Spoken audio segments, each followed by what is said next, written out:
Olá, meus amigos, minhas amigas, sou o professor Luiz Antônio de Carvalho e chegamos ao final da aula de reformas administrativas e hoje nós iremos trabalhar a última grande reforma administrativa que nós tivemos, né? Que é a emenda constitucional número 19 de 1998, né? Professor, essa reforma aqui, você tem que saber disso, isso aqui é objeto de prova de concurso, visava implantar no Brasil o quê? Uma administração pública gerencial. Então, se perguntar para você hoje, qual que é o modelo de gestão adotado no Brasil, você vai ter que falar com todas as letras que é administração pública gerencial. Por que nós tivemos que fazer essa reforma da Constituição Federal? Porque em 1998, né, vou fazer aqui uma pequena ajuda à memória para vocês, nós tivemos a promulgação da nossa Constituição, a Constituição Federal de 88. Vocês já sabem, eu expliquei isso para vocês, essa Constituição ela foi o quê? Burocrática. Ótimo, bacana, né? E aí, professor, ela é engessada, ela não atende mais às necessidades da administração pública, ele colocou a administração pública, principalmente o Poder Executivo, em uma camisa de forças, sem flexibilidade, ou seja, regras bastante duras desde a época do DASP, lá de 1930. Né? Aí nós tivemos um evento muito importante no Brasil, 1994, não foi nosso tetracampeonato mundial, que eu tive a oportunidade de assistir todos os jogos pela televisão, mas eu assisti, né?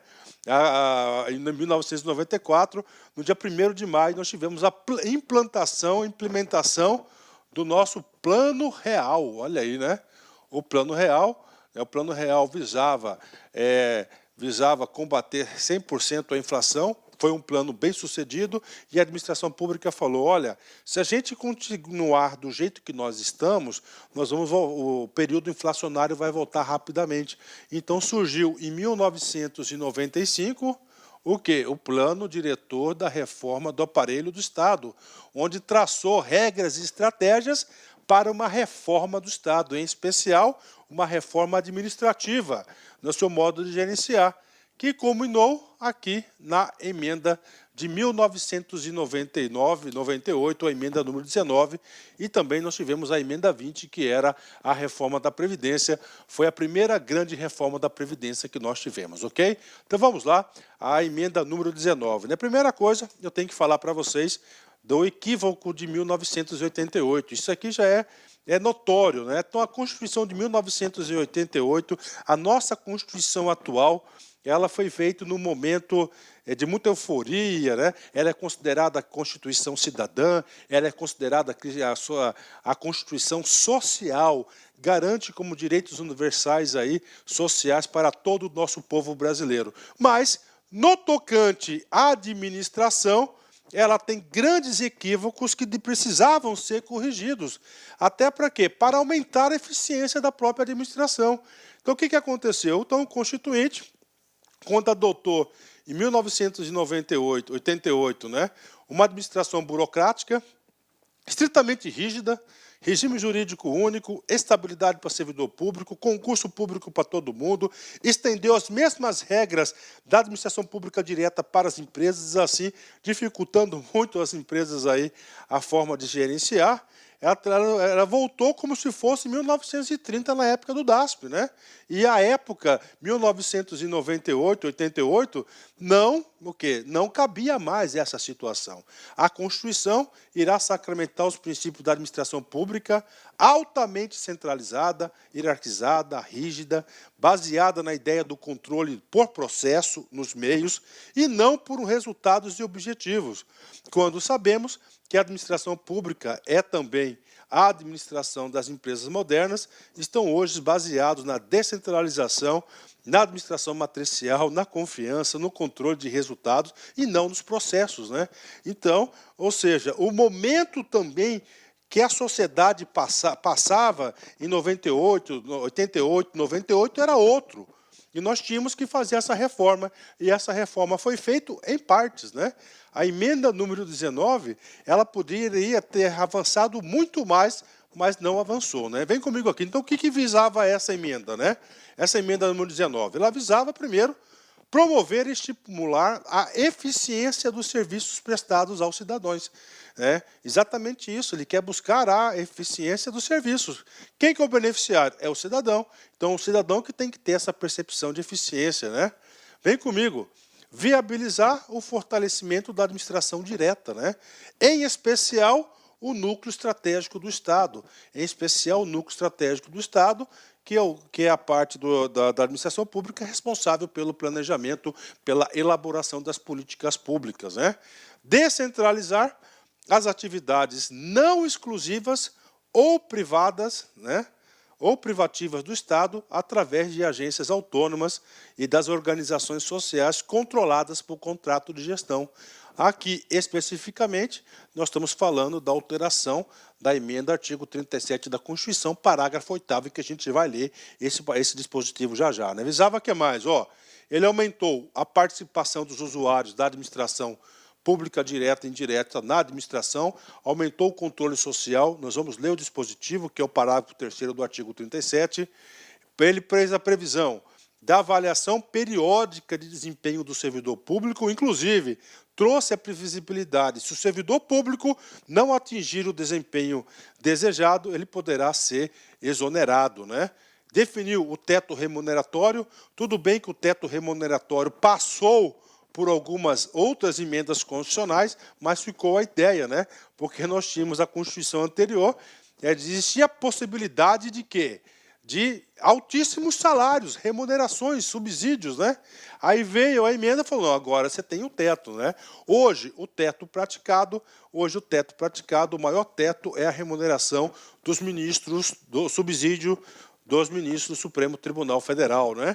Falou sobre o controle rigoroso sobre a despesa pública com pessoal, aqui o artigo 69, inclusive quebrando a estabilidade do servidor público, caso seja necessário aí a readequação da despesa pública. Trouxe autonomia gerencial, orçamentária e financeira, o artigo 37, parágrafo 8º da Constituição, e trouxe também, mas vou colocar uma tentativa, né? Então eu coloquei tentativa de um novo estatuto jurídico para as empresas públicas e a sociedade de economia mista, né? Então, o novo estatuto, no caso, seria o CLT, né? Então, vem comigo, né? Principais alterações no texto da Constituição. Primeiro, aqui, artigo 37, né? Então, no artigo 37, trouxe o quê? A inclusão dos princípios da administração pública do princípio da eficiência, né? Então, nós temos aqui, administração pública direta e indireta, todos, né, de qualquer dos poderes da União, dos estados, do DF e dos municípios, obedecerá aos princípios da legalidade, impessoalidade, moralidade, publicidade e eficiência, né? Vou colocar aqui para vocês, né? Esse eficiência aqui, tá? Significa gerencial, né? E esses outros aqui é o quê? São princípios burocráticos, né? Olha aí para a galera, né? Isso aqui já foi cobrado muito em concurso público. Você tem que saber que esse princípio da eficiência foi incluído no artigo 37 pela emenda número 19 de 98, né? Participação do usuário, né? Ou seja, ele deseja o quê? Que o usuário faça parte também, venha controlar, venha participar da administração pública. No parágrafo 3º, lá no artigo 37 da Constituição, a lei disciplinará as formas de participação do usuário na administração pública direta e indireta, regulando especificamente, primeiro, vem comigo, as reclamações relativas à prestação dos serviços públicos em geral, asseguradas a manutenção de serviços de atendimento ao usuário e a avaliação periódica, externa e interna, da qualidade dos serviços. 2. O acesso aos usuários a registros da administração e a informações sobre atos de governo, observado o disposto no artigo 5º, inciso 10 e inciso 33. Aqui vale você consultar a LAI, que é a Lei de Acesso à Informação, que é a Lei 12.527, né?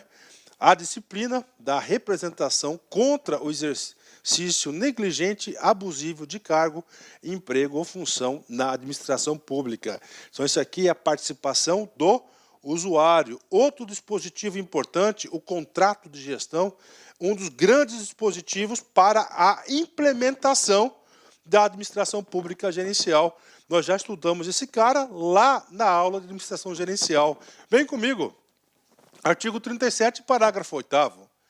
A autonomia gerencial, orçamentária e financeira dos órgãos e entidades da administração direta e indireta poderá ser ampliada mediante contrato a ser firmado entre seus administradores e o poder público, que tenha por objeto a fixação de metas de desempenho para o órgão ou entidade cabendo a lei dispor sobre, né? Então, isso aqui é o contrato de gestão, é a autonomia, é a meta, o controle pelos resultados, né?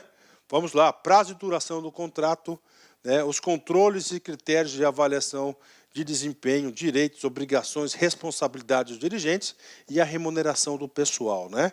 Novo regime de trabalho, né? Isso aqui é muito importante, né? Então, nós temos aqui, né? Olha só, o artigo 39, né? O que acontece? Ó, a União, os estados do DF e os municípios, olha só, na Constituição, instituirão, no âmbito de sua competência, regime jurídico único. Olha ele aí. Então, regime jurídico único, né? Esse cara aqui é o estatuto, né? Né? O que acontece? O artigo 39 iria permitir o RGU, né? E também a contratação via carteira de trabalho, CLT. Está aí. A União, os Estados da EFTA tal, instituirão um Conselho de Política de Administração de Remuneração de Pessoal integrado por servidores. O que acontece, né? Esse dispositivo aqui, tá? Ele sofreu um questionamento por parte do Poder Legislativo, não lembro qual foi o partido político na época, né, que falou que era uma ação direta de inconstitucionalidade. E essa inconstitucionalidade aqui, ela é uma inconstitucionalidade formal. O que aconteceu? Só para resumir para vocês, né? Você sabe que a emenda constitucional ela tem que ser aprovada em 2 turnos, né? 2 turnos em cada casa, né?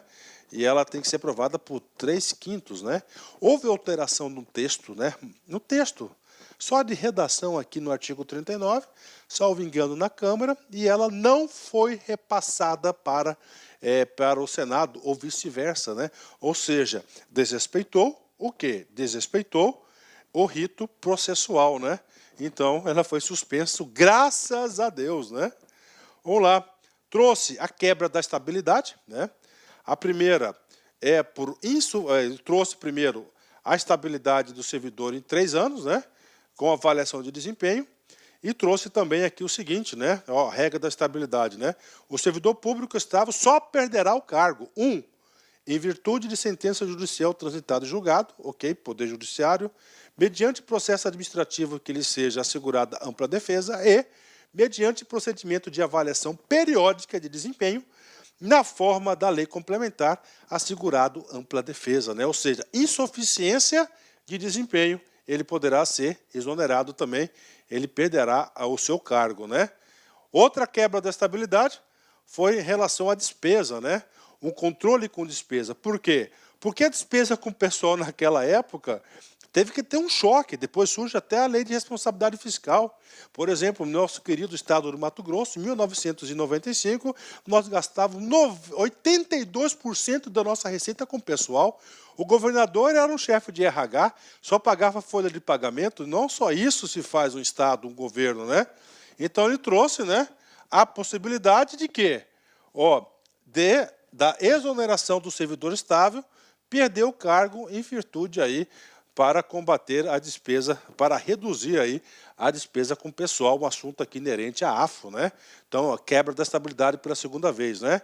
Bacana? Então, esses aqui são aí os principais pontos. Aproveitando que essa aqui é a nossa última aula de reformas, eu fiz um apanhado geral. Vamos lá. Temos 4 grandes reformas, né? Na verdade, aqui é 36, é o 38, que é o DASP, né? É 37, tudo bem, criação do Estado aqui do DASP, né? Criação, né? Vamos lá, de um Estado nacional dotado de um serviço público meritocrático, né? Do DASP, ou seja, uma alta burocracia que estava lotada lá junto com Getúlio Vargas. 67, criação das condições necessárias para a emergência do Estado desenvolvimentista, né? Como assim, professor? Como ele ia fazer isso? Com ampliação da administração pública indireta. 88, a Constituição, restabelecer as normas de funcionamento do Estado de direito democrático, adotando uma plena burocracia. 98, flexibilizar a administração pública de modo a torná-la mais eficiente, né? A administração pública gerencial. Esse era o objetivo de cada reforma, né? Conquistas de cada um. Todas as reformas foram importantes para o país, né? 37, a Constituição da arquitetura administrativa do Estado brasileiro. Então, essa Constituição aqui, eu garanto que deu o parâmetro do Estado brasileiro, até hoje a gente utiliza. 67, criação das condições para a descentralização da administração pública direta. Antes nós tínhamos apenas a administração pública direta, aí criou a indireta, né? 88, redemocratização do funcionamento da administração pública. E agora, 98, a criação de novos arranjos organizacionais e trabalhistas na administração pública federal, né? Teve problema? Sim, claro, tivemos problemas em cada uma delas.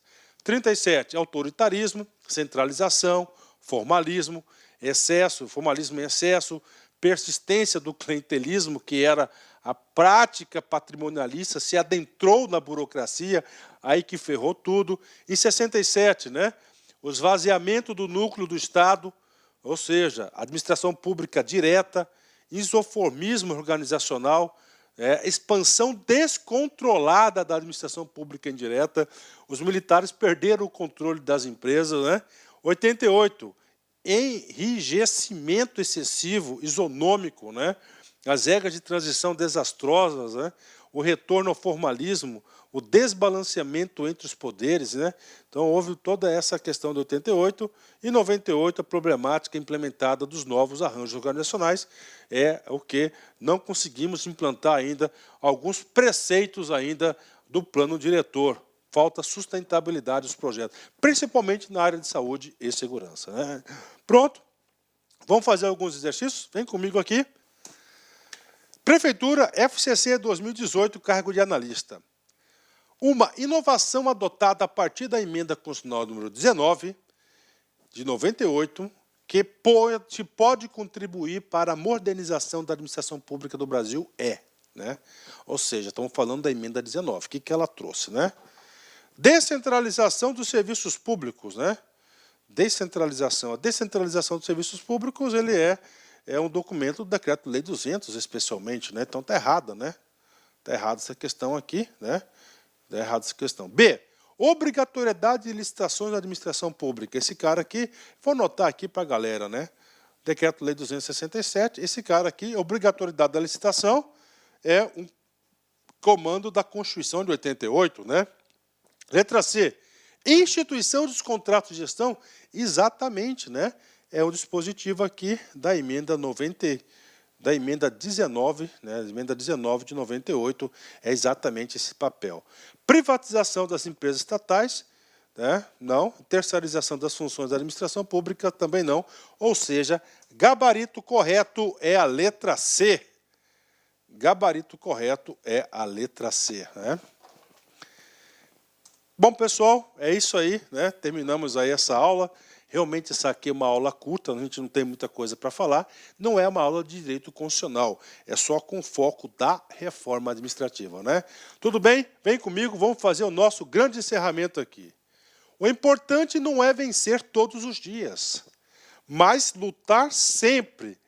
Eu sempre falo, cara, eu tenho muito serviço, cara. Então, eu sei que não vou dar conta, mas o importante é o quê?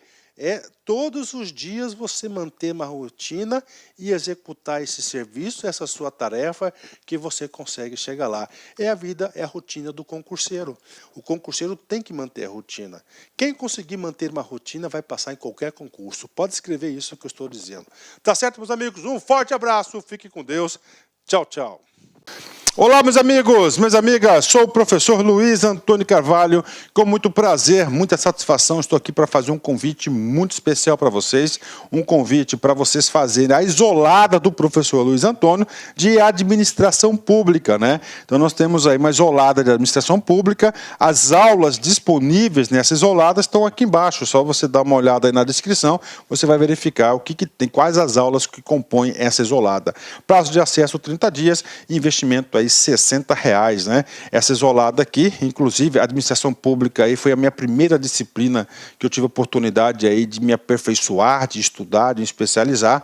Então, é um curso muito competitivo que vai te dar uma visão muito interessante sobre a administração pública e, claro, para o seu foco em concurso. Bacana? Um forte abraço, espero vocês aqui na LAC. Tchau, tchau. Clique lá.